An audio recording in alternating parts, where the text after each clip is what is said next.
Static buzz in the midnight air. Traffic and Spooker in the gamer's lair. Loot drops falling like a neon rain. Pixel worlds driving us insane. Halo rings light up the fight. Sonic speed blurs through the night. Diablo's demons in the dungeon's breath. Path of exile paths leading to death. Live farming gossip in the glow. Digital whispers in the flow. EverQuest dreams keep us alive. Dead by daylight screams collide.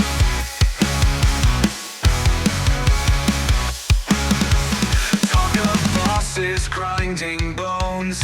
Legends born in gaming zones. Quests that stretch beyond the frame. In this podcast we name the game. Controllers on the heartbeat song. Spooker's laugh keeps the vibe strong. Traffic's words cut through the noise. Gaming tales from girls and boys. Loot farming gossip in the glow. Digital whispers in the flow. EverQuest dreams keep us alive. Dead by daylight screams collide.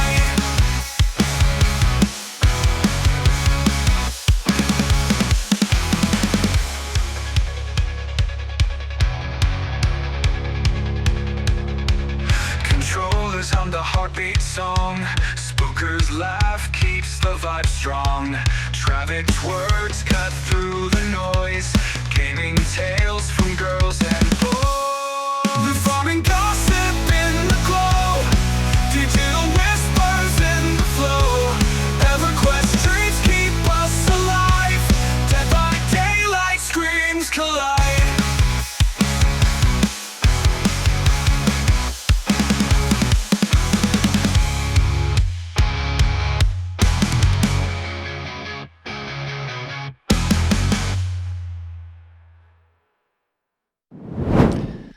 Hello, and welcome to another episode of Loot, Farming, and Gossip with me, Spooker HD, and my co-host, Travik. Hello. So today, we get to dive in to the likes, dislikes, good, bad, positive, negative, all that fun shenanigans things, all about 0.3. Did we hit some of the guessing? Did we miss? By a long shot. So let's just dive right in. And Travik, you've been on one build, the most recent build, I should say, for longer than anticipated. So with that being said, what are you doing? Why are you stuck on it? And why do you like it so much? Well, I'm playing this really cool variation of Twisters, where you get to just kind of relive your life as a Diablo 2 Windrude is the best way to put it.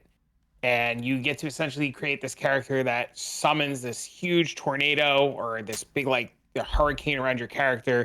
And then you're able to use that hurricane to empower a bunch of little Twisters. And it's this really cool. It like, you know, I make the reference to Diablo 2. It's this really sick reference of like, it reminds me a lot of like my old school days of playing like a druid and doing bail runs. So it's got a little bit of a nostalgia factor, and it's also like disgustingly strong. There's got no other way buffed. around it. It's just disgustingly strong. It's ridiculous. Yeah, It's I mean, absolutely ridiculous. last league, I was following your leveling guide because you were further along and you like had figured out the problems of like getting through leveling, and I had the same feeling last league, like with that build. I just got stuck on it. I took it through endgame. I took it through all the content. I think I did everything but T4 pinnacle bosses on it, and it wasn't because I don't think it could. I think I just didn't have the time or get around to it, and it got a buff, but then it got a surprise nerf, which call it a nerf, call it a bug fix. Me personally, I don't think those two things correlate with each other. I feel like if it's a bug causing it, it's not an actual nerf, which is a hot take, cold take, however you want to look at it. If it nerfs your power directly, that is a nerf where it's like, this is overperforming, we're nerfing it, rather than this is a bug fix and it's not supposed to have 17 different multiplicative pools to boost your damage from. So this was just a movement change, right? The bug was causing further distance for the attacks, right? Yeah, the claim was that whatever they changed in 0.3 caused the skill to move further than anticipated with attack speed. So when they fixed the bug, your skill didn't move further along with attack speed, and it pretty much cut the distance that the skill travels in half. So you lost on the bug fix like 90% of your movement.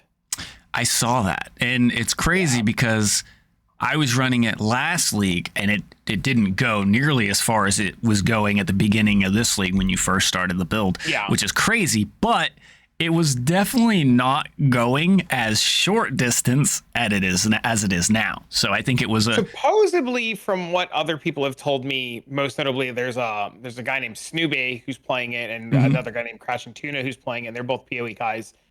Supposedly it's back to what it was in 0.2. So I played it in 0.2. I didn't play. Yeah, so I if did. you tell me it's not, it's not huge. Like, it was definitely further than it was in 0.2 before they fixed it, quote unquote fixed it. Yeah.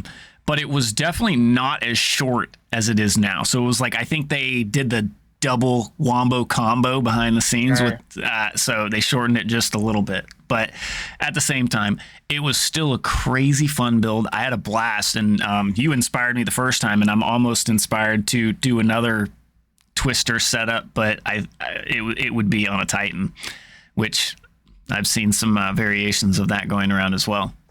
So I actually recorded my last YouTube video and had mentioned I was doing like a Q&A about the Twister build because a lot of people have a lot of questions about it. And one of the things I said was, I don't know if I would click this build on a Titan, which is really funny because I just mentioned this very recently.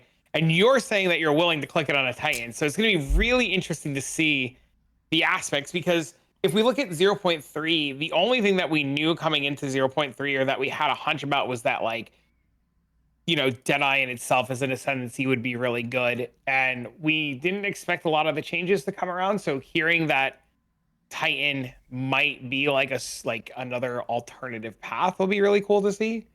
So this is news to me to hear that you're going to do it on Titan. So I'm like super excited to see where this goes.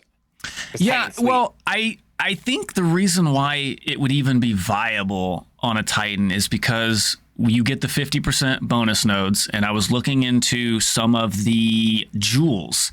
The jewel slots, I can't remember the name of it, but it's a jewel slot where it's like it allows you to take passives in a large ring around another area. I can't remember exactly the name or the workings behind it, but I noticed that the build that I am doing, and I was not following, but got, what's the word?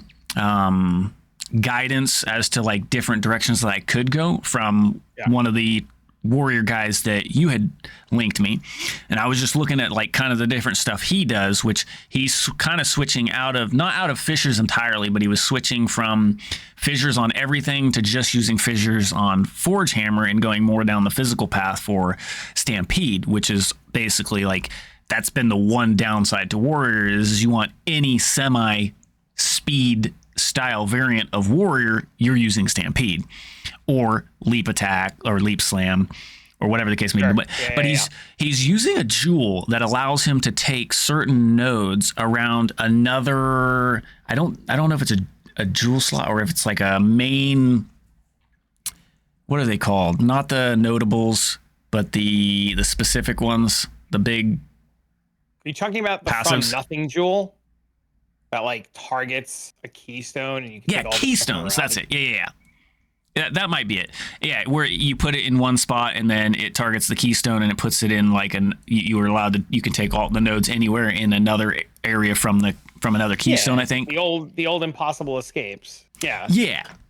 And I was thinking, if you can put that jewel in a potential spot that allows you to take some of those nodes over there by the ranger side, it could be crazy. Now that jewel is expensive, but needless to say, it's one of those, like, you wouldn't necessarily start it on a Titan, but you could make it crazy good once you farm up some currency with a different build potentially. Yeah, that makes sense. So I mean, we started on a well, iLeague started as a witch, mhm. and then saw my buddy playing it on a gemling and swapped to play with him on a gemling, and then we realized that we made a mistake and that Deadeye is insane.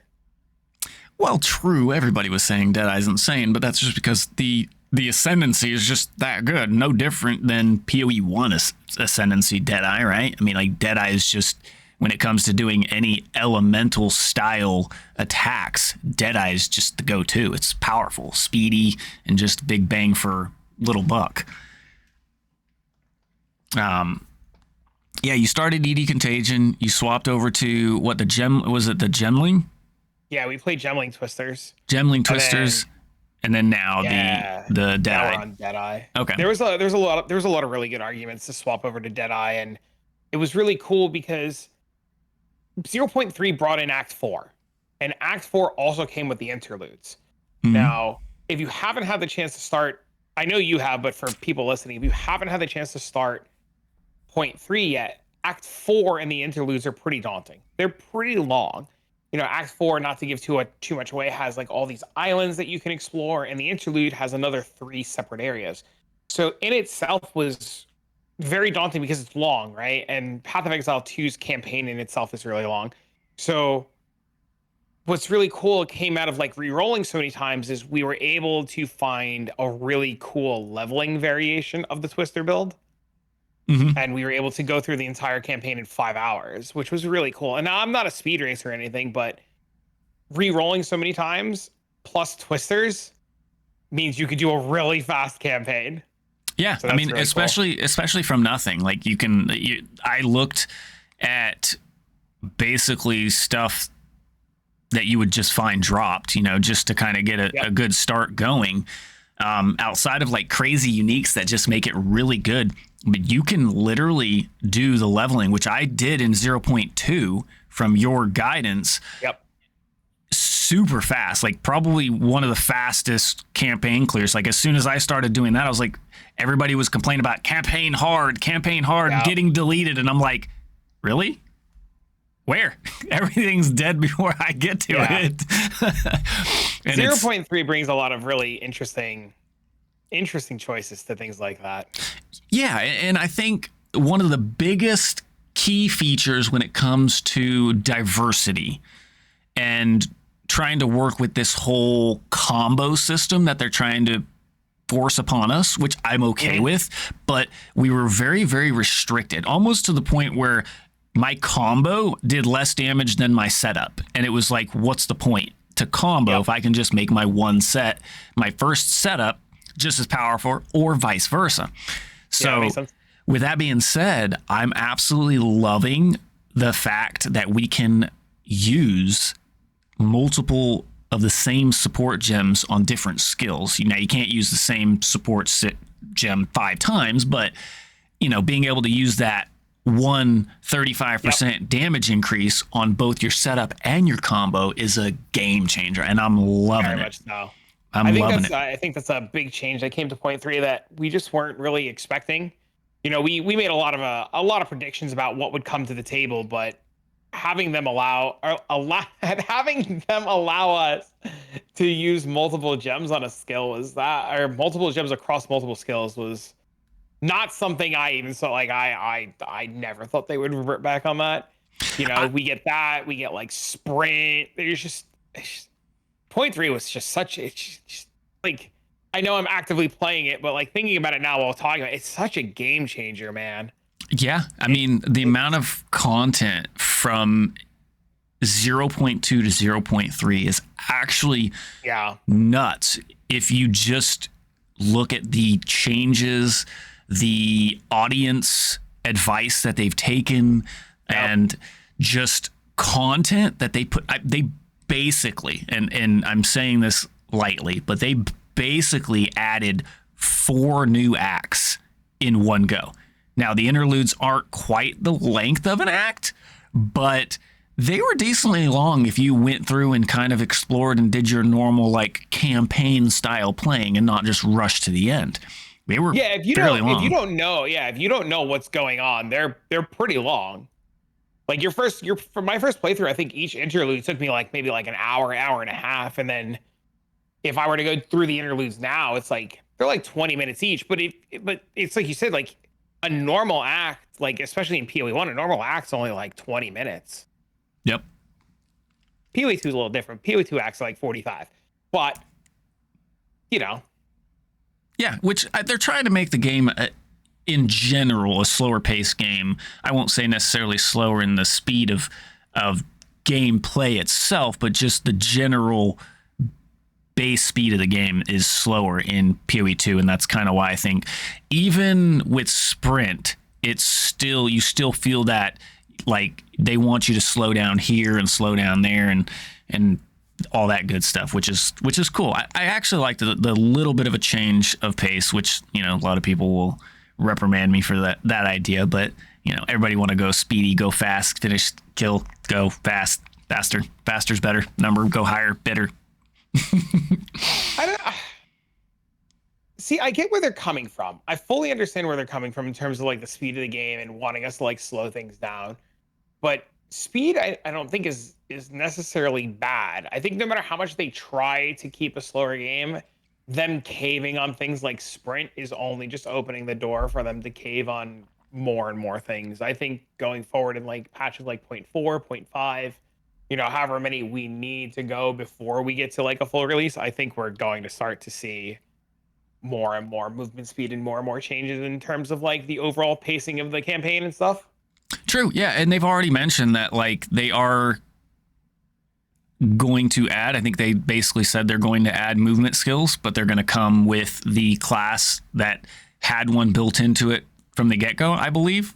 Shadow. I think it's Shadow. Yeah. I think that's what it is.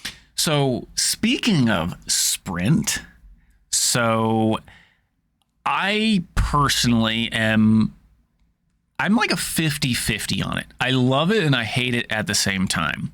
So with the idea of making us go faster, what do you think about Sprint? Like the goods, the bads. How do I hate it? How do you hate that? Soft skills awesome. What do you mean? You're absolutely right. That's the thing. Sprint itself, the idea, the mechanic, absolutely fantastic. I love it. The implementation of it and how you do it, and the downfall to, I don't know if it's bugs and issues of the bad things happening from sprinting, is the things that I don't like.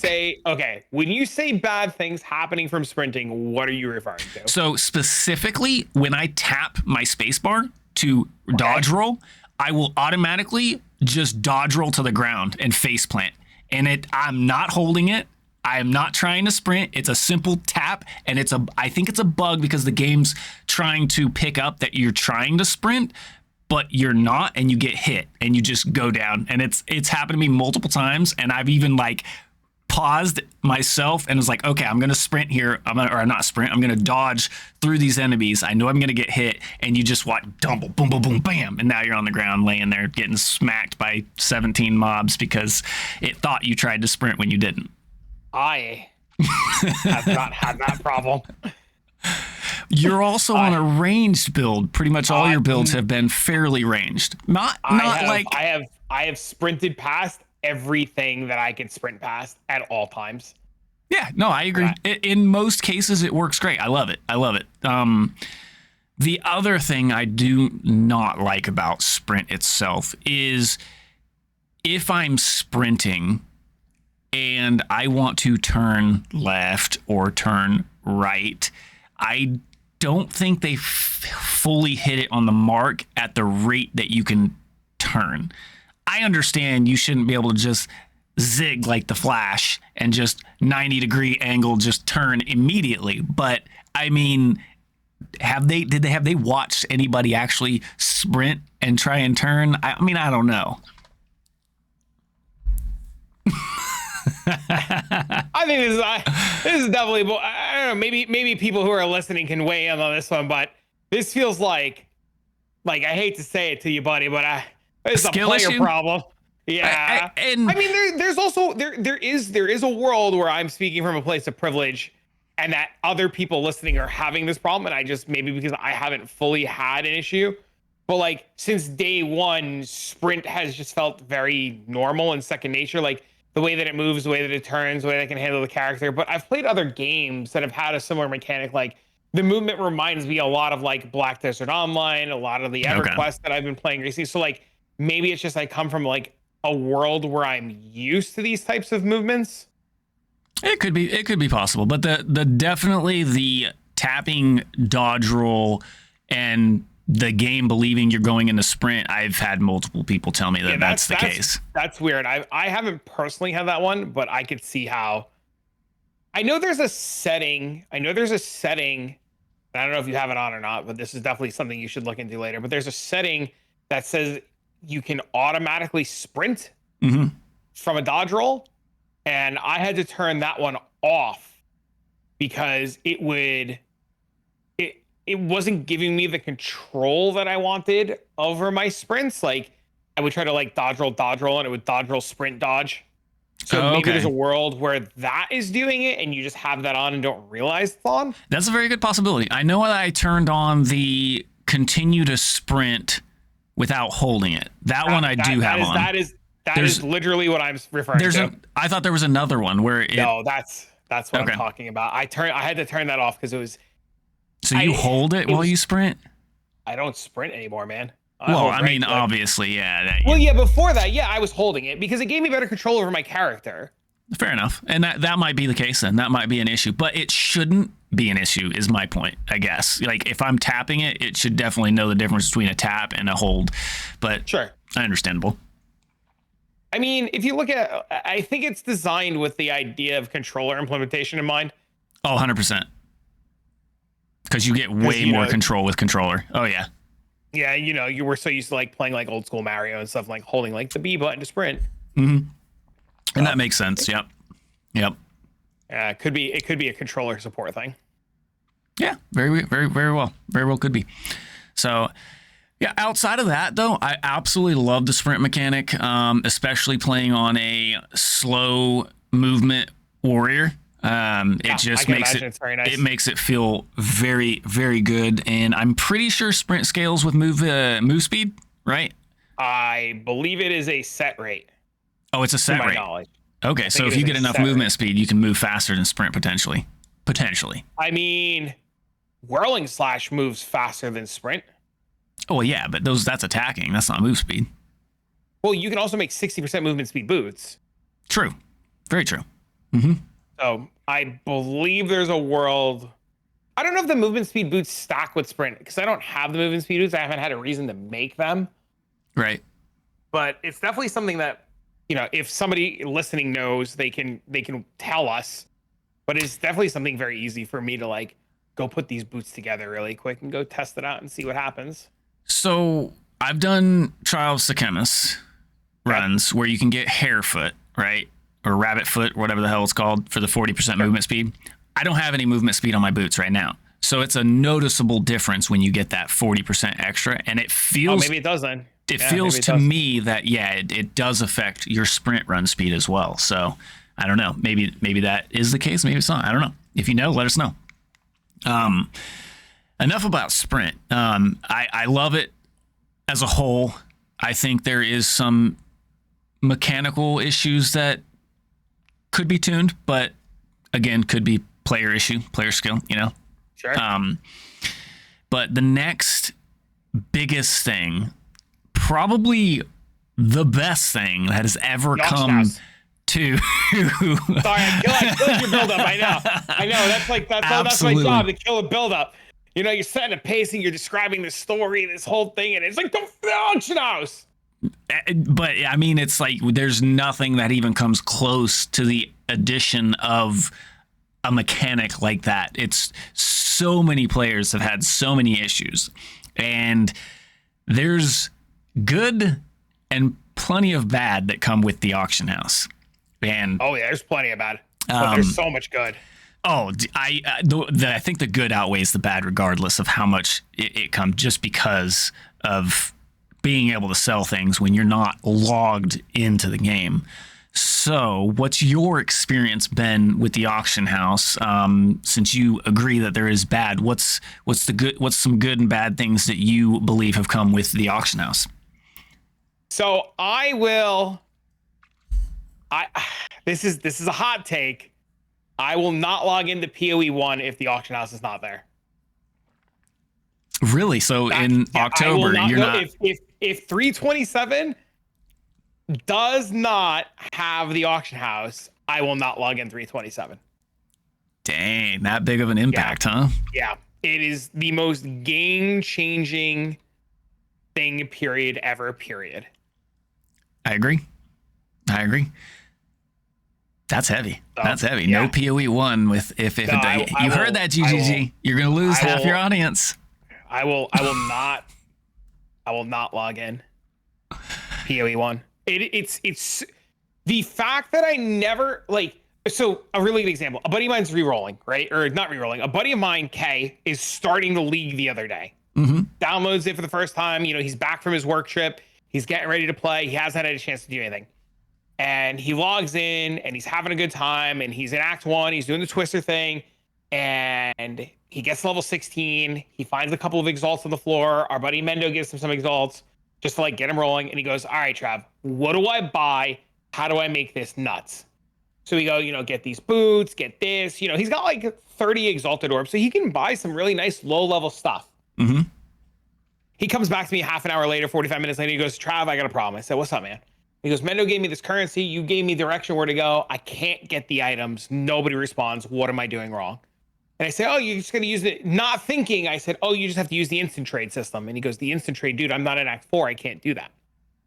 So I said, holy shit, you're right. I said, give me your currency. So I hop in a call with him. He gives me his currency. I was like, watch this. I hit the button to bring up the in-game trade system. I type the first item, which are the Sky Sliver Spear. It pops up on trade. I hit travel to hideout, buy the item, 15, 20 seconds in and out. I got him 30 exalts worth of stuff, which geared out like a level 16 character in 2-3 minutes.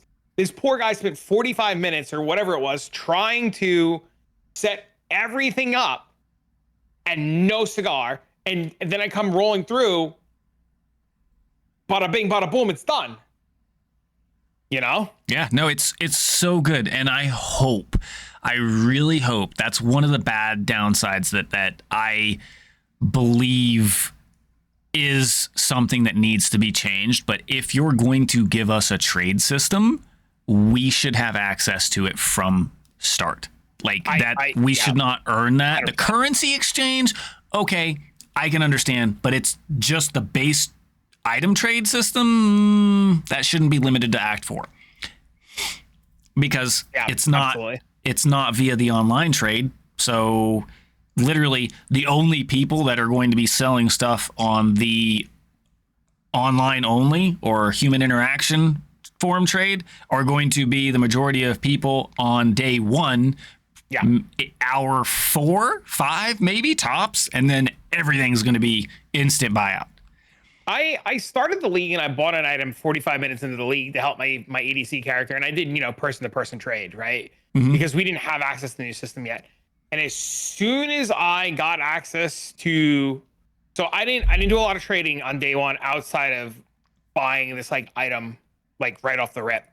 But as soon as I got access to person-to-person trade, I never went back. That was it. It was game over. Yep. And yeah, I totally get it. I personally did both all the way up until maps. And I think it was because there were some items that were low level that sold only because there was people that didn't make it to Act 4. Yeah. So I kind of was we'll just leave it there for a while because it was low level and it's the most I'm going to get is an exalt, maybe 2 later on. And it's lower level gear. It was prior to Act 4 level gear. So I was I'm just going to leave it in the trade. And pretty much everything that I had in there eventually sold. So whether it was new people starting, like you said, your friend starting just the other day, or new people that just didn't have the time to progress far enough yet. So I definitely see that being an issue for the auction house, and I hope, I can't believe, but I hope that they do make at least some sort of change for the better, because I truly believe you should have access to it from a day one start, just like you do trading in a regular tab. No, I agree with you. It's yeah, definitely. I will say one of the best feelings is like I can sit here now with you during this podcast. You know, we can shoot the shit for the next hour, hour and a half, whatever it may be. I'm not on PoE, and I don't have to worry about anything. Everything's listed, everything's for sale. And then when you and I are done, I can go have dinner. I can come back to my game after I eat. I sit down and I made currency, and it's such. You can't beat that, man. No, you can't. Literally, you can't beat that. The fact that I can set some prices, go to bed, wake up, my stuff is sold. You can't beat that. It's unbeatable. It's fantastic. Yep. I agree. I totally agree. So that's a lot of the good. What's some of the bad things that you have noticed outside of the obviously not being able to use it till Act 4? I don't know what GGG's plan is to stop bots, but I definitely go to buy an item that's way underpriced, and I like to believe that the 60 people rushing to the item are players, but I'm pretty sure the live market's heavily botted, which is fine. Right? No different than the regular market, right? Yeah. The only difference being is that like people can buy stuff right away. The biggest downside I can think about to the live trading auction house is that because it's so much easier to bot things, and because deals of a lifetime on items are going to be harder to get than you normally would, I think players, myself included, need to have a real big realization and like a wake-up call to how we need to like price items. So like back in the day, and I say back in the day, you know, however long ago it was that we played PoE 1, you know, you make this joke like you're selling an item for just say 10 exalts, right? And I list my item for 9 exalts. You know, eventually, hopefully I get the whisper because the guy at 8, 7, and 6 doesn't answer. You know, how many times you go to buy something and price fixers just don't answer, right? It's all the time. Well, it got to the point eventually, like when you go to buy something, you would just click like the first 10 without even hesitating. First one to hit me gets the sale, right? Yep. And now with that same mentality, players have, well, I'm just gonna list my stuff for, like me, I just list the price, dude. I just list things, dude. if you put an item for say 10x, I'm gonna list it for like 7, 6, 5. Money in pocket is so much better. I And agree. things like that, things are selling, dude. It's crazy how aggressive you can undercut and get a sale. And I think a lot of players are gonna have to adapt to the mindset that like instead of playing Path of Exile to like milk items, the auction house system is going to force players, which I think is a good thing, to play a completely different way. I agree. In terms of like buying and selling and obtaining items. I agree. And with that being said, that's actually one of my downsides for the auction house is, yes, this is a good thing, but it is a bad thing at the same time, right? Where I can list an item for 10x, and because you know the only one near it is up there for, we'll say 12x, and I post it for 10, then you undercut me with 9, then the next Jimmy undercuts you with 8, then Timmy undercuts him with 7, and the next thing you know, all these really good items that you would normally sell for 5 to 10 exalts during this, you know, whatever time frame you are, because obviously as we go further into the league, the more supply on the market, the less demand, the cheaper the prices just generally get. But we'll just at a fixed rate, you know, 10, 7, 5, 4. Next thing you know, you got all these really good starting items for 1 exalt. Like I could go on to the auction house right now and pick up a full slew of gear for less than 15x because everybody is trying to outmarket everybody else. It'll if the auction house stays in its current iteration, just assuming nothing changes, right? Because obviously things are going to change. If it stays in its current iteration or it continues down the path that it's going, there will never be an excuse for a player to say they can't get gear to fix their problems. Like, and I'm not talking about like high end, just say mirror tier gear, 20 div gear, 30 div gear. There'll never be an excuse for a player to say that they can't push into mid tier maps or like early end game because currency is a problem. Loot is so cheap thanks to the auction house that like you can get good double res life gear for 1x. Yep. You can even get like life damage and a resistance for like 1x to just carry you through content. Now, granted, it won't be the best thing in the world. You're not going to get like tier 1 resistance, tier 1 resistance, tier 1 life, but you can get tier 2, tier 3, and just be cruising when normally, like you said, that'll cost you a little bit extra, not a whole lot extra, but right. a little bit extra. Yeah, no, I mean, yeah. So, I mean, like I said, that in my eyes, that's both a good and a bad. Good being the availability of loot and getting stuff is never going to be a problem, right? And bad as in trying to sell stuff, you got to be more on your game. You got to pay attention to the market fluctuations. You can't just throw everything in a tab. Now, you can still throw everything in a tab. Some stuff will sell, but to get efficient selling now, you're going to have to pay a little bit more attention to the market, which isn't necessarily bad. So what I do, and this might help people who are also in the same boat, I get a bunch of items, I do my little farming session, and then I list all my stuff, right? And if I list something, say, I just finished farming before I come to the podcast, I list this item for, we'll just say 100C or 100X, just for easy sake, or like 2 divs or whatever. Right. I'll hang out with you 3, 4, 5 hours from now, doesn't sell. I lower it from 2 divs to 1 divs or 100 to 75. I then go to bed. I wake up. It hasn't sold. I lower it again, 75 to 50. Every 3 or 4 hours, even if I'm not playing the game and just doing other stuff, I just log in for a minute, assuming life lets me. Right. And I know it's not going to be easy. I know this is not going to be like one of those things. There are going to be people like, I can't log in all the time. But whenever I can sit back down to just log in for 30, 40 seconds to check my sales, maybe 5 minutes to check my sales, if stuff hasn't sold and it's been a substantial amount of time, not like 45 minutes, we're talking like hours, I will go in no matter what the number is on that item and I will just lower it by a percentage. It doesn't matter anymore if I like lose out or not. Like, you know how players always be like, but it's a 100 div item. Why are you taking 70? It's been 7 hours. I'm not waiting. It's a live system. Like, people are just constantly buying things. And in a world where you had to be logged in, yes, you can min-max a little bit, especially if you're the only person with an item. But now that everybody has access to everything at all of the time ever, why would Jimmy wait for me to log back in at that price when he can just live search it and Susie puts it up? Yep. No, I agree. I completely agree. That's actually another point that I was going to make, is that when trying to get a good deal on stuff, you live search stuff in the same concept, right? You know, somebody does post it up and you try to be the first one, obviously race there. But also, that's also a good thing though, right? Life is busy, right? So you can only log in for 30 minutes here and 30 minutes there, or maybe even shorter than that.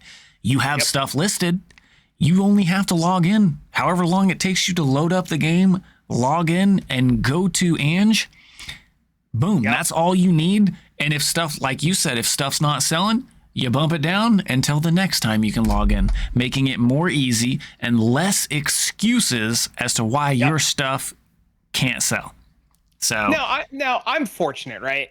I get to play this game a lot more than the average person. So during the school week, I get to play while my son is at school because my job is content creation, right? So I'll get to play those 3-4 hours during the week, or, bring him to school, he goes to school, and then I play until parent pickup. So I have the opportunity to play. After he's done, I have to do dad stuff. I've got to give him a shower, read him a book, hang out with him, cook dinner, help him with homework if there's homework. He wants to go outside and play, or he wants to go to the park, like life happens. And I don't get the opportunity to sit on PoE anymore as much as I used to because my son is older. And now at the end of the night, after he takes a shower in his bath, he wants to have a nighttime snack. I give him some cookies and milk or whatever he wants. He sit at the kitchen table. I can get up for 2 seconds, walk over to Ant, like turn the game on while he's having his cookies and milk and watching a little show or whatever, and go lower the price of all my stuff if it doesn't Right. sell. Right. And Exactly. it's fantastic. It's fantastic. It's fantastic. Absolutely fantastic. Yeah. So I'm all for it. I hope that GGG implements ways for us to use the live auction house system to like even mirror items. Nope. One of the other negatives that I will put towards the auction house, which this is, like you said, this is just the first iteration of the auction house. I'm guarantee almost, I won't say 100% because, you know, some things just don't, but 99.9% chance that there will be a second iteration where there's adjustments, fine tunements, and changes. Yep. And with that, I hope they bring the price checking third party app killer, which is, let me take my item, click a button, and it inputs everything on that item into the in-game trade search. So if I want to adjust the values and say, okay, well, I want to do plus or minus 10% on the values, I can adjust that, but I don't have to go in and manually enter every affix on said item that I just found in order to price check it. Or use a third-party price checker, which in my personal experience is 90% of the time wrong because it's only pulling up on-site trades for whatever reason, or some ridiculous price because it doesn't exist for some reason, because whatever the case may be. So that is one thing I do hope they bring is, you know, an automatic input my item into the in-game trade section, which would be absolutely great. Outside of that, I agree. Yeah. Outside of that, I don't think there's, outside of like just good and bad because of the online economy and online players themselves, I don't think there is really any negative things to say about the auction house. I mean, because it's iteration 1, it's going to change for the better, and we'll see what they're going to do to potentially try and drive bots further away from controlling the market. They can't ever stop them, but they can definitely do some sort of market manipulation control in some manner or another. I definitely think we're going to see some changes without a doubt. I mean, if they have to, right? Maybe.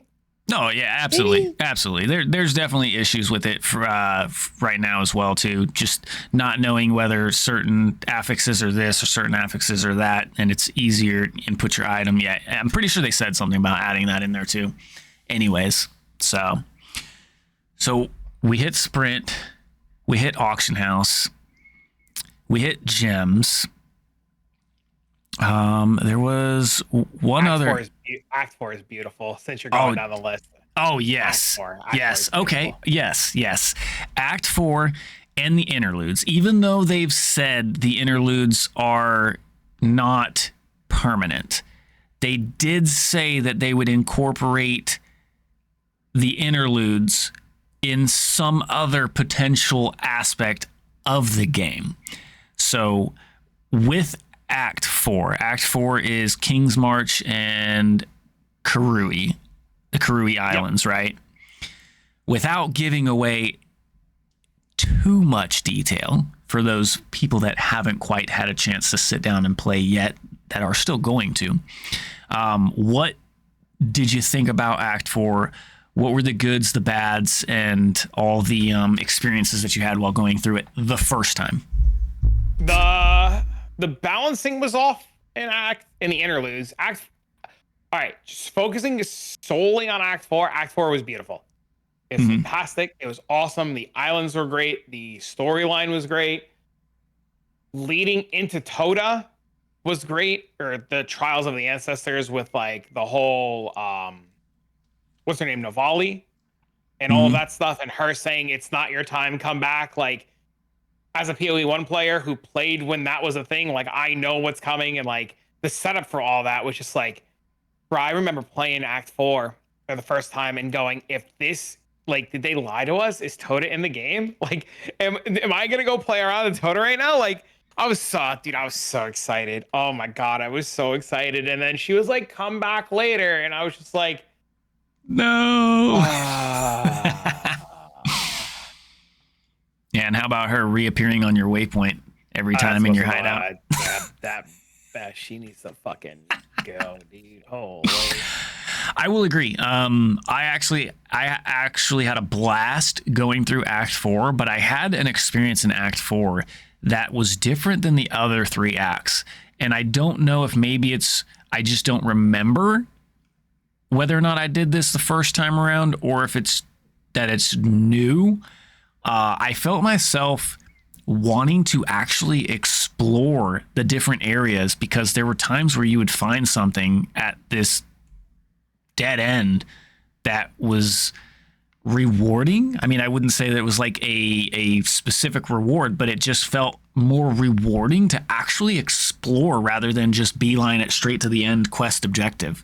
So that is a feeling that I agree with you. And I told my community and everybody who asked me what my plan is for PoE Point 3, I said every time they add a new story, like story arc, or campaign wise, you will only be able to experience it once. You will never, ever get to experience it for the first time ever again. So I was in the same boat as you. We got to Act 4. I got to each island. You know, each island took me like 30, 40 minutes, whatever. And I did, dude. I explored everything. Oh, so good, man. So good. Yep. So Act 4 being great, and then it being excited to jump into the interludes. When I first hit the interludes, now mind you, I was playing Warrior. All right, I am playing Warrior still. So I mean, I guess that's a bad way of putting it, but as playing Warrior and feeling extremely overtuned, not the interludes, but me feeling extremely overtuned for the amount of power and defenses that I had with one of the new mechanics. Armor is applied to elemental. Oh, they just patched while we're sitting here. Fixed the bug where you were unable to dodge roll out of sprinting while the keep sprinting while moving option was selected. Oh shit, While we're baby. recording. That's sick. Hell yeah. I told you it was a thing. I just got out. I looked over at my other monitor. I saw a bunch of pings coming through, freaking out. I was like, oh my God, is the world burning down? And it's a bunch of people like cheering. Hell yeah. That. Yeah. The exact wording is, fix the bug where you could be unable to dodge roll out of sprinting with the keep sprinting while moving option selected. Okay, and that's probably what was causing my issues, because it wasn't letting you actually completely dodge roll. It was still considering you sprinting, so you just face plant. Boom. That's cool. That's sick. Yeah. But anyways, as a warrior and feeling overtuned as a warrior, because I feel like especially early on, when you're still building your gear, I haven't quite experienced the different mechanics with how it works with endgame tremendously. But having little to no resistances and having more than 100% of armor applied to elemental, most of my campaign, once I got a couple of those good nodes for that on the passive tree and had it on a few pieces of my gear, my armor applying to elemental damage reduction was like 70%, 70 to 80%. That's huge. So, and I'm not sure, like I said, when it correlates, when you do get higher resistances, to how much that armor impacts you then.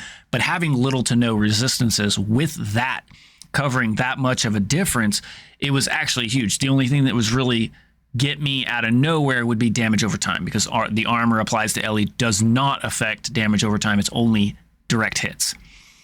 With that being said, I had a lot of people telling me that the interludes were overtuned, while I will say they were definitely more difficult than Act 4.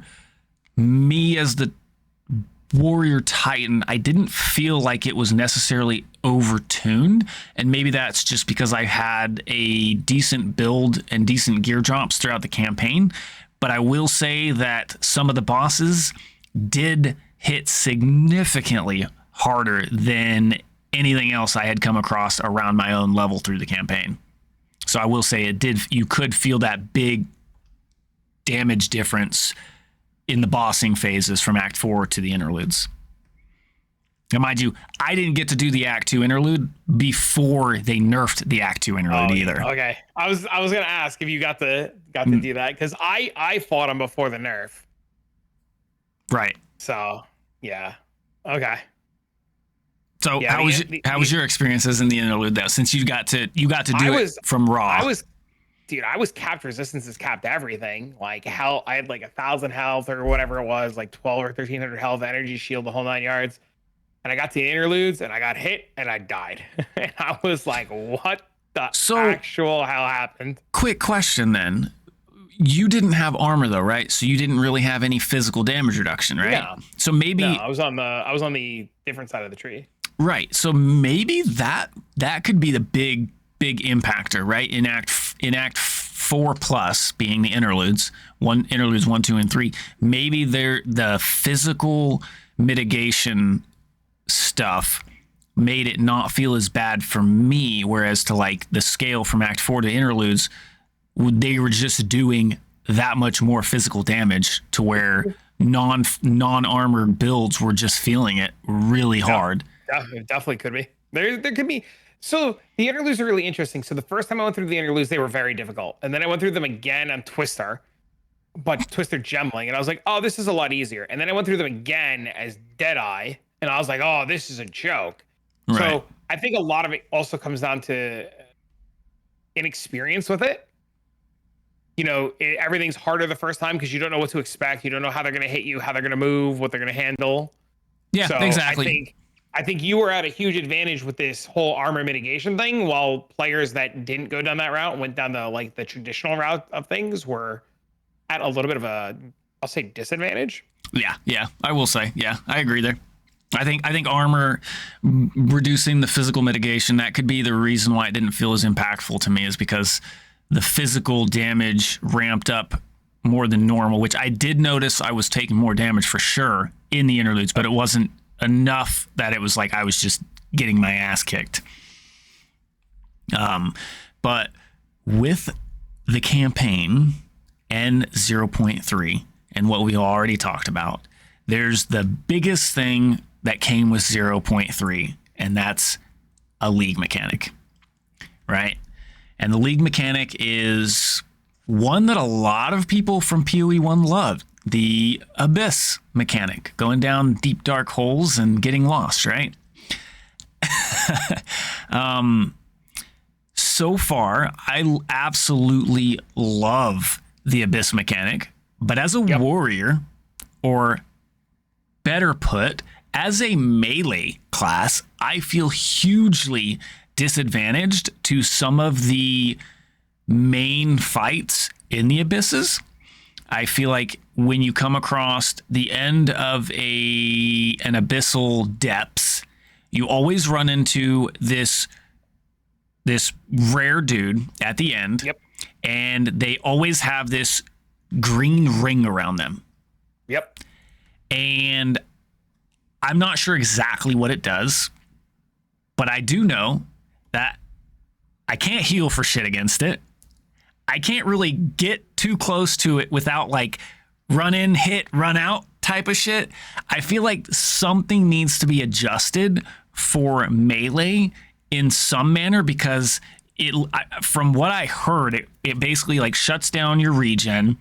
It's actually doing damage to you, so you're losing health when you're anywhere near it. And you just, as a melee, just get fucked. It sucks. I have to do everything in my power to try and use my most furthest ranged melee attacks, whether it be Sunder, Hammer of the Gods, or... You have to stand in that whirlwind to deal 8 damage. Right, that's what I'm saying, but you got to do it at the furthest range so that you can pop out of it so that you're not dying. So that's rough. outside of that, I noticed even as an armor based class with with max resistances, and I haven't maxed my chaos resistance. It definitely feels like it's a little overtuned to start with. Now, once you get your build and your defensive layers all set up and good to go, it doesn't feel as bad, but I do feel like the scaling at the start of end game content, the Abyss, the current Abyss status is a bit higher than it should be when being introduced. I think it definitely needs to be tuned a little bit. I'm sure that'll come in time. Oh, of course. But it's definitely harder than it needs to be, without a doubt. I think the biggest letdown, if we were to talk about things, isn't so much the damage that the mobs are doing, but I definitely think Abyss itself is really good. I'm trying to think of the way that I want to word this. Abyss itself is really good. They did a great job of designing it. They did a great job of implementing it in maps. But I feel that in the abyssal depths, it's very weirdly lacking. So at the end of like a base abyssal depths, like you get that rare, like you said, and like you kill it and you get a chest. It's like whoop-dee.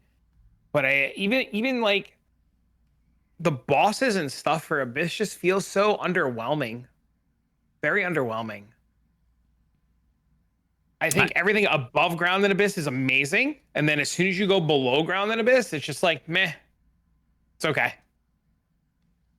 Yeah, I feel like there could have been a little bit more depth to the depths, if you know what I'm saying. Yeah. So they had a really good opportunity to make that, like, it's really cool. Like the going down into the hole, the fact that there's all cool stuff in the hole. You know, there's mobs. It's definitely a better iteration of Abyss than PoE 1, but it just feels, I don't know if I can put my finger on what's lacking, but it feels like something's lacking. I agree. I will agree. But the mechanic itself is great. And the mechanic, yeah, I'm gonna be very sad when we lose the mechanic. Well, not if lose, we lose, but it's not lose. I don't think we'll lose it, but like it won't be on every single zone. You know what I mean? Because that's just how it's been trending, that you have to like put it on your zone and on your map. So I'm sure we'll get okay, gotcha. Yeah. some sort of way to proc it. Yeah, that makes sense. As with any league mechanic when it goes to standard. True. But with the Abyssal League came new crafting. And that crafting, on top of the other additions to crafting with your greater and perfect orbs, up to what, chaos? And then alchemy is the first one with no tears. Alk has no I think it's Alk annuls chance. There's very few without extra tiers. Yeah, it's the higher ones. So you got transmutations, augmentations, regals, exalts, and chaos. They all have your greater and perfect, which I think is a great, absolutely phenomenal addition to the crafting system, because now I do not feel bad at all burning up my transmutations or augmentations or even exalts at times, because it's like, well, when I'm going to do end game crafting, I'm going to want to use greater or even perfect, maybe. You know, I don't think I found a perfect exalted yet, but they are very rare. That's what I heard. They're like divine worthy almost. They're worth like time of recording 2.5 divs. Okay, so they're more than a div. Okay, so that's cool. And that's just the idea behind that mechanic, though. I think they absolutely hit it so well. You know, like the minimum level modifier that you'll get is like 40, I think, 35 or 40 or something like that. So it's gonna be like T4, I believe, or higher. Guaranteed. I believe that's accurate. I think it's eye level 40 for greater and like 50, 51. Okay. We could double it. Like it's very easy to like go pull it up and double check. I just don't have it in front of me right now. I'd have to like no, log in. no worries. But just the idea behind it is all that really needs to be touched on here. But I think that's absolutely astounding. It's so good to actually like do two things, right? People aren't going to be afraid to use the lower currencies because you're going to be getting the better currencies later on, or when you're actually going to craft these mirror tier items, you're not going to be using your regular currencies. Now, I think I don't think I use regular. I don't even think I've had regular ones on my filter since like day 2. I'm sure you pick up regular exalts though, right? Since that's the base trading. Yeah. But the other ones, that makes sense. Yep. That makes sense. Even like right now, like. So earlier today is a really good example. I was doing a bunch of farming in simulacrums, and they drop a lot of I-82 bases. Mm-hmm. And depending on the base, I would immediately start with perfects. And if the perfect hit a good tier 1 mod, I would follow it up with so like perfect transmute into perfect aug. If it was perfect transmute and it hit like an mod, I would go greater aug. So it's a really interesting way to like go about things, and the level of crafting or like the level of start of control that it brings is really interesting. Yeah, I agree. So with the new crafting and the new league crafting and the new base currencies that they just threw at us with different modifications and some new omens, right? We got some new omens as well. Yes. With all of those combined, I've found it crazy that if I want to go purchase, we'll say, a new item that's an upgrade, that's T3s, T4s, they're dirt cheap, right? Yep. I can get a good upgrade with T3, T4 affixes, no problem. But then the moment you hit that, T2s and T1s, the price does go back up. But because crafting is so good, it's not unobtainable to get some of these T1, T2 items if you even choose to buy them and not craft them yourselves, which is huge. I think the whole new crafting system and all the stuff they've introduced, I don't think it's going to stay the same. I'm almost positive they're going to change it to some manner or another. I do feel it might be a little too easy to just print whatever item you want. But I do why think is that bad? It's not in my eyes, but I can definitely see how GGG, coming from the aspect of what do we have to grind for when we can print all T1 perfect gear? What's to grind for after that, right? So I could see them adjusting it, not changing it, but adjusting it to make it either some of the currencies that allow you to do this a little bit more rare, or some manner or another.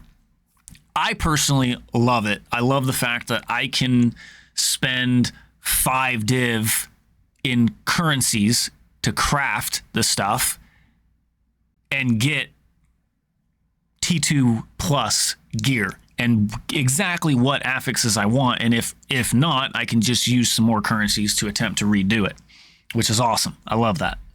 Yep.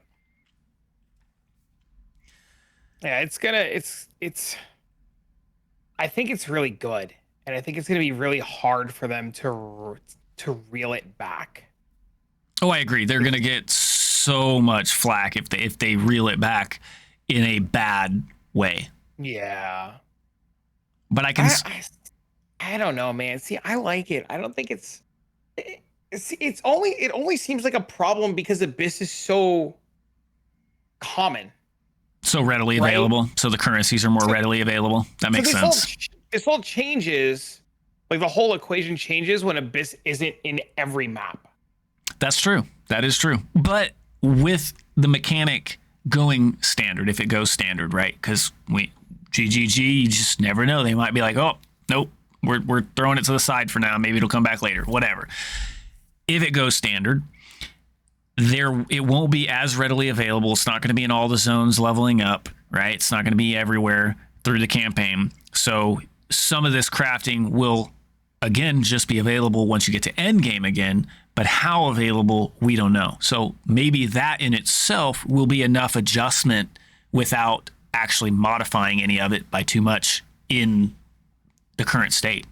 So that makes a lot of sense. Yeah, I just think it just seems, if it does seem like a problem, it only seems like a problem because it's just openly available. But it's like, have you tried? Like, have you played around with a lot of the omens and stuff yet? I've played around with a few of them. I haven't personally used a ton of them because I haven't found a ton of them. I'm still Well, I mean, relatively. you should just buy them. Well, you have to have currency for that. So you're making you're literally leading into the point that I'm going to make. Even though you can print at any item at any given point, it is still not super accessible to everybody because they just don't have the ability to do it. No, you're right. You're right. But I don't have currency because I've been doing that, right? I've been utilizing the whole being able to like make the items that you want. It's not that I've never seen it. So I don't have currency at the very moment because I've used it. I haven't played around with all the omens yet because, you do a 50-50, you get lucky, you don't use an omen, right? Or, you find a good base and you transmute Auget and you hit 2 T2s, you take that and run with it, right? So It's still relatively, like, we can print anything we want. I won't deny that. But it's still really hard. oh yeah, and it's costly. Yeah. It's so a really good example is I did my gloves, and my gloves are insane. Like they're super insane. Yep. And the first time I did the gloves and I made the gloves, it took like 15 divs worth of materials. And then I sold them because I wasn't too happy with them and I wanted to go again. And it took like 40 divs worth of materials to just get back to a spot where I was like remotely happy. Mm-hmm. So like, even though the stuff is readily available and I can print any item I want at any given time, it doesn't mean that it's always as easy as click a button, right? Like you still have to work for it. You still got to work for it. You still got to figure out how to do it, and knowledge is been power in PoE from the get go, and I will 100% agree with you. But I will also say that this type of quote unquote crafting has been something that a lot of the community has asked for, and I think that they absolutely delivered. Like in PoE 1, you can print any item you want if you have enough currencies. Now you can say you can do the same in PoE 2, and I love it. I love the ability, but like you said, I think it will get tuned to some extent when the Abyss mechanic isn't on every map that you run. Right. So it'll just make. I don't know if they can get rid of it in any meaningful way without having problems. True. Well, we will. One thing that I did notice, and correct me if I'm wrong, all of the omens from the Abyss mechanic are not on the ritual stash page. Correct. Okay. So I'm hoping that changes, but we'll see. I was actually kind of surprised that they weren't on there, but it being a league mechanic, it makes sense as to why they wouldn't just add it immediately. Well, I don't think it's ever going to go onto the ritual page. They're different things. Well, yeah, They're but not, like, they're found in ritual. Hold on. No. Ritual omens are found in ritual. Desecrated omens are found in the Abyss. They have completely different mechanics and do completely different things. So none of the, they're just drastically different. Well, the desecrate things, yes, but I'm referring to the actual omens. The omens are in the name. I found them both in the abyssal depths and in ritual. But they share, just because they share a name doesn't mean that they come from the same place. Right. Absolutely. Yeah. No. I wouldn't have said that if I haven't found some of the Abyss omens in But Ritual. no, but they'll never go to. What do you find in Ritual? You don't. I think it was one of the only effect prefixes, I think, which is an Abyssal omen, correct? No, the homogenizing one is not a desecrated one. The Abyss, to my understanding, the Abyss specific ones are the ones that deal with desecration mods. Okay. To my knowledge, I could be wrong here. I could just be sounding like an asshole or an idiot. And I could be too. I mean, I know that I have, and I know I don't have all of them, but I have a total of 5 omens that are in my currency page because they don't go into Ritual, which makes me believe that they're from the Abyssal mechanic, but I know that I got one of them from Ritual. And that's where I guess I could have drawn the confusion. And so I don't know. I guess it's just personal experience. Omen of Light, to my knowledge, is never going to come out of Ritual. I don't think I have that one, so I don't know. It removes a desecrated mod. Okay, yeah. So Omen of Light is in a null essentially for just a desecrated mod. Yeah. Which I like how people have been using that as a like benchcraft to block mods. That's been sweet. Sweet. It's a really good time. Really, really good time. I'm trying to look. Waiting for my game to load. Yeah. But yeah, overall, I think I don't really have anything super negative to say about 0.3 outside of the fact that I just disappointed I haven't had as much time as I would like to invest into it between work and doing just IRL shit or content creation shit outside of playing.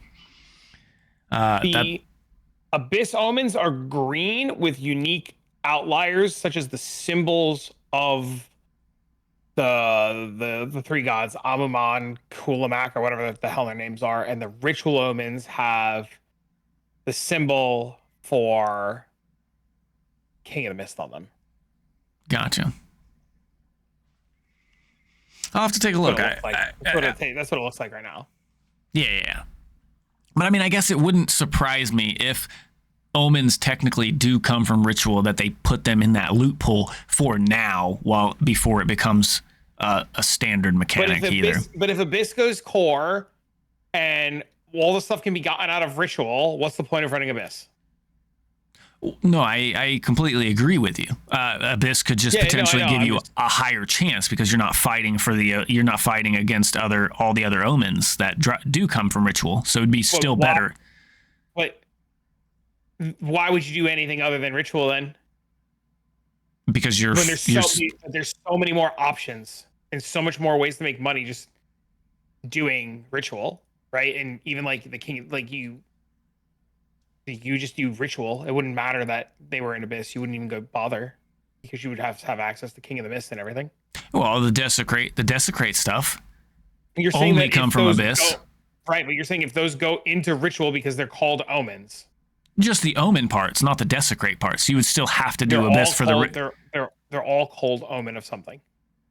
The omen parts, not the bones that actually do the desecrating. Yeah, the bones. Yeah. So you would still have to farm Abyss to do the whole desecrate feature. So you would just, the few omens that are part of Abyss as well, you could just potentially find. But those few omens, which is like 6 or 7 of them, right? You would be fighting against all the other omens. So efficiency, you would still do Abyss if you were looking for the Abyss omens. So I mean, it makes sense, but I do see your point too, though. Like, why would I do this mechanic if I can find all that stuff in this mechanic, which drops me all this other good stuff too? But again, it all boils down to an efficiency factor, right? So, but crafting, A+++ in my eyes. I love it. I love the being able to roll items, even if they're not the absolute greatest, but roll items for relatively cheap while deterministically getting, we'll say, 70% of my item Sure. to exactly what I want for cheap, not like super deterministic crafting where you're going to be spending anywhere from 5 to 50 divs. But there is that level of crafting there too, and I love it. So I love being able to have options. So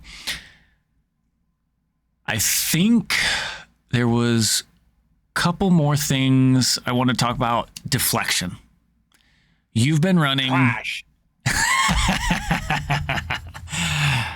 That's what I've been hearing. So what's your opinion on it? Why is it trash? And what made you come to that realization that You can't get to 100%. What's the point? It requires so much to get to anywhere relatively usable. What's the point? Like, it's just it's to me, and I could be wrong, but to me, it's just a worse spell suppression. True, but it applies to everything, right? I think there's a world where it gets good, right? Like, there's a world where, like, eventually it's really good and you're, like, really happy to use it, but I don't think that's a world yet. Yeah, I was It's kind still of just click energy shield and be happy. Yeah, there's been a lot of argument about that. It's like, why would I go armor when I can just have 50 times the amount of energy shield as life anyways? Why go evasion when I can just have so much energy shield that any hit I take, I just recharge my energy shield right after? There's been a lot of arguments, and the downside to that argument too, though, is that how do you nerf it without literally just making ES unusable? It's one of those, like, you just can't. You just let people cap deflection. Oh, absolutely. Absolutely. I 100% agree with that. And I feel like I'm surprised that they didn't use the same algorithm as they used for armor to Ellie as they do for evasion to deflection, because I can literally get to 100% of my armor as Ellie, and it's not great, right? But it's even better because I can get to above 100%. Now, obviously, above 100% deflection would be pointless, so you would min-max to get literally right at 100%, because if it happens every time, it's no big deal. But I didn't struggle hitting 100%, and I feel like it should still be the same for the evasion part of the mechanic to make evasion deflection good anyways. Like, I agree. Like, the cool thing about spell suppression in Path of Exile 1, for those of you that don't know, it's basically I have a chance to suppress a spell which reduces the damage by 50%, which can be modified up or down. I can get my spell suppression chance to 100%. So every time I get hit by a spell, it will reduce the damage of that spell by 50% damage. And that's on top of your other layers. So the difference being in Path of Exile 2, with evasion, you have to get your evasion so high that even if I'm using all deflection, it's nearly impossible with the diminishing return to deflection to hit 100% chance to deflect the attack or spell, deflect the damage, and it reduces it by only 40%, which I felt so sure that they were going to get it somewhat right because of the words out of GGG's mouth saying, and if you invest into it enough, you can hit 100%. Yeah, I don't think they thought that one through. I think that's going to be, let me rephrase. GGG has showed us time and time again that they have a plan, and we just don't have all the pieces. There's probably a world where deflection is insane, just not yet. True. And I do feel like if they made it too easy to obtain, then people running the other defenses would just run hybrids, and it would just be the absolutely, I run hybrid. If I'm an armor class, I'm going to run armor evasion. If I'm an ES class, I'm going to run ES evasion, right? And then if I'm an evasion class, I'm probably going to run armor evasion or ES evasion, right? And I don't think they wanted that either. So we'll see how they fine tune it, and hopefully they get it into a point where if you're pure evasion, you can easily hit 100% deflection. But if you're hybrid, it's going to be extremely extremely high investment to hit anywhere near 100 if you're running hybrid defenses, which makes sense. That's understandable. And I think they tried too hard and made it almost unobtainable even for just pure evasion. We'll see. We're still dealing with an early access game, which a lot of people forget that this is early access. This isn't the end state. This isn't the end all be all. This is what we get. This is how it works, and deal with it. So if you have something that you dislike about the game, take that advice, post it on the forums, let them know.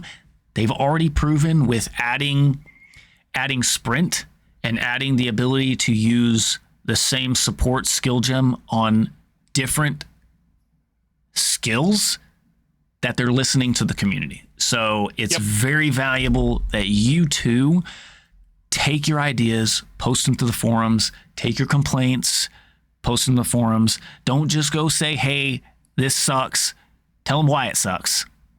Because then maybe they'll take that and they'll re-wrap up whatever it is that you think sucks and make it not suck for you. Yeah, true.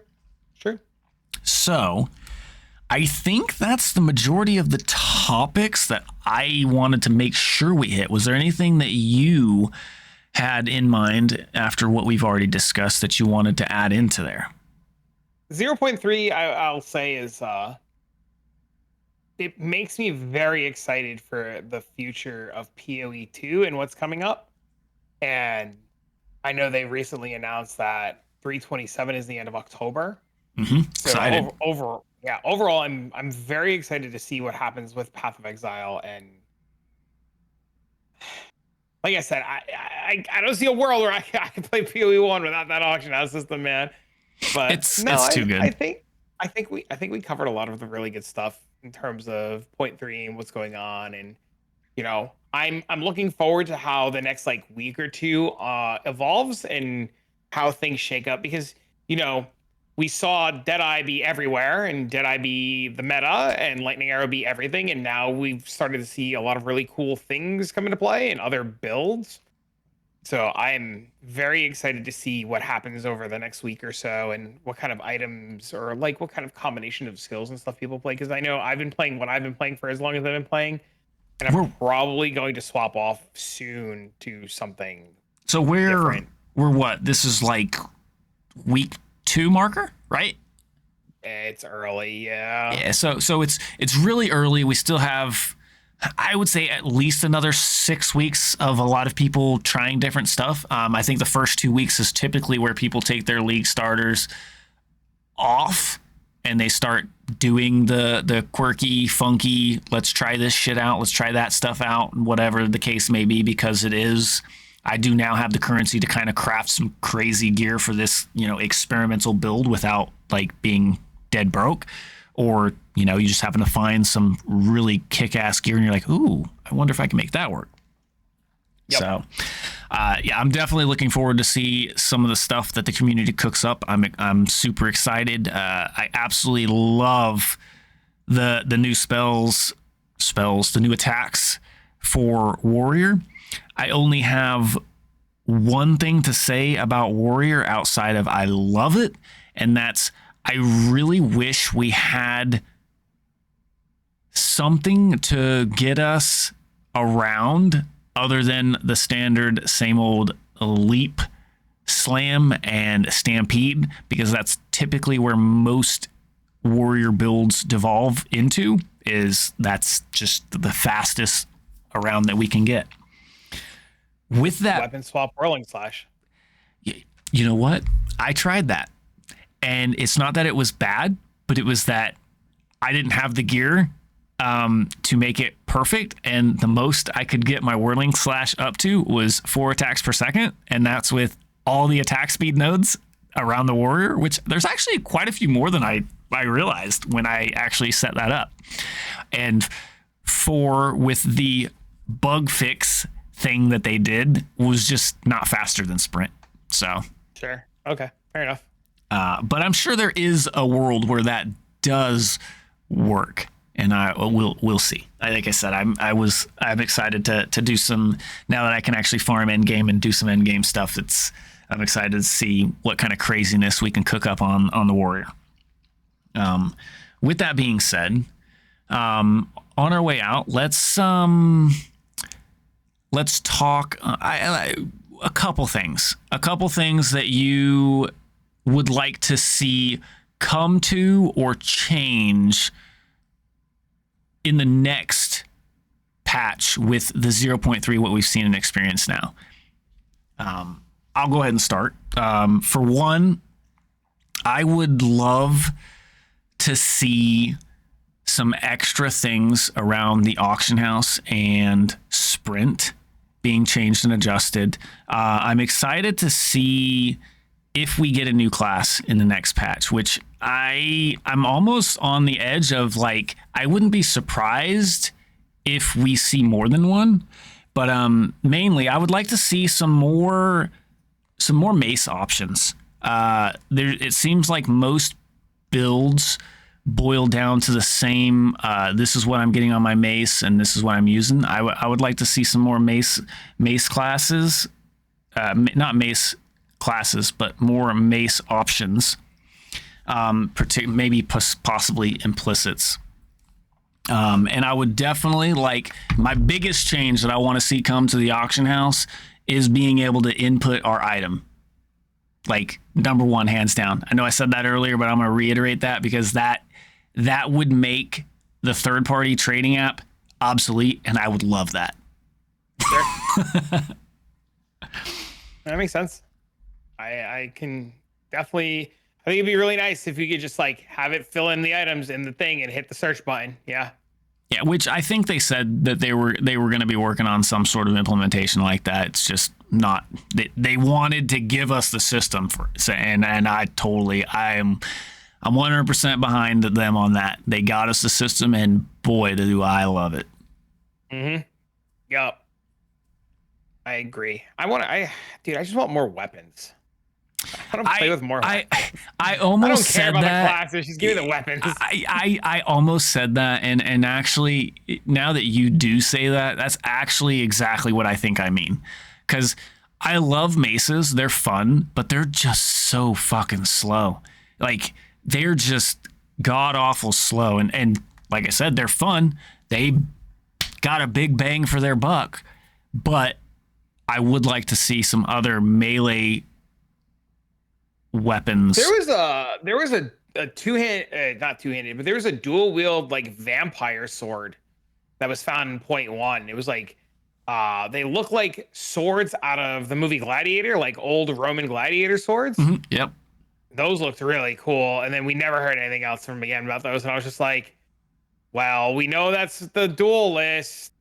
So like, can we just have the swords? Like, it's fine. Duel list can come later. It's fine. I just want to play with the swords, man. Yeah. Or like traps. Like I'm not too thrilled at the idea that you have to equip your trap, but I'm like really interested in seeing how it plays out. So I just want weapons, man. I agree. Well, weapons are the baseline of the game, though, right? Right. The class doesn't even really define the gameplay. It's the weapons you so choose to use. That's really what defines all the gameplay. So they will come. Yeah. They will come. But I'm with you. I wouldn't mind like not having the class and having the weapon for the class, because was there flails in PoE 1? No, there's flails coming though. I know really that, but there's no flails in PoE 1, right? So that's going to be a new weapon archetype that's coming to PoE 2. Yeah. Which is, I'm guessing, this is a guess, but I'm guessing it's coming with Templar. Yeah, I don't know. It's Templar. And the only other question is like, that I've been asked a lot is, what weapon is the druid going to get? And I'm like, it's already in the game. Wands and staves. That's like, in my eyes, like, that's common sense, right? Because they're casters. Odds are what'll happen is there'll probably be two flavors of druid, is my guess. There'll be a melee druid, and there'll be like a transformative melee druid, is my guess, and then there'll be like a caster druid. So the caster will use like wands and staves, and then the melee one probably based on other games won't be affected by the weapon, and the weapon will just be like there, kind of like how Energy Blade is. True, but what do you know what druids typically use when they use their melee weapons? In Diablo 2, they used a big fucking axe, Axes. and they used like a pole arm. They just used whatever in Diablo 2, whatever gave them the most attack speed. Well, yeah, but that's choice. My thought when I think about a druid is a damn rock tied to a stick, aka mace. I don't think it's gonna be mace. It's probably gonna be out there. I mean, depends on how the transformation goes and what happens there. And they might add, damage to staves and wands if you choose to melee with it, right? Yeah. We'll see. I mean, that's one of those, like, I think if you're going to go melee style with druid, that it's going to be shape-shifting, right? Right? So in reality, you just want to, it's a spell, so you just want to boost that spell damage. I don't know. We'll see. I think that they're not going to get a weapon. They're going to be just like the sorcerer tree, where it is basically like you just use a wand or a staff as well, because all their melee stuff is going to be considered a spell because they're transforming. But we'll see. Yeah, I don't know. makes sense. I'm excited. I too. Yep. Well, I think we covered the majority of the topics. If there's anything that you guys would like to hear from us, our ideas, thoughts, opinions, or whatever the case may be, or if you just have something that we said that was totally wrong, let us know in the comments or let us know at one of our next live streams. So with that being said, that's another episode of Loot Farming and Gossip. And we'll see you next time. See you later. Bye. Bye.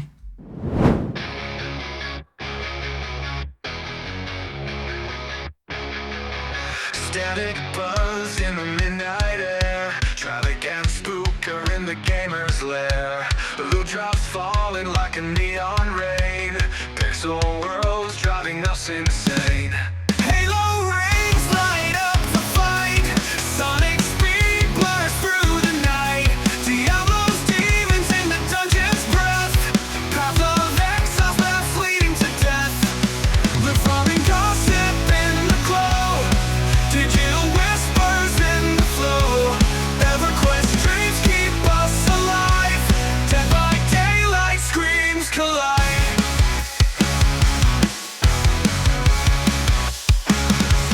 Talk of bosses grinding bones. Legends born in gaming zones. Quests that stretch beyond the frame. In this podcast we name the game. Controllers on the heartbeat song. Spooker's laugh keeps the vibe strong. Traffic's words cut through the noise. Gaming tales from girls and boys. Loot farming gossip in the glow. Digital whispers in the flow. EverQuest dreams keep us alive. Dead by daylight screams collide.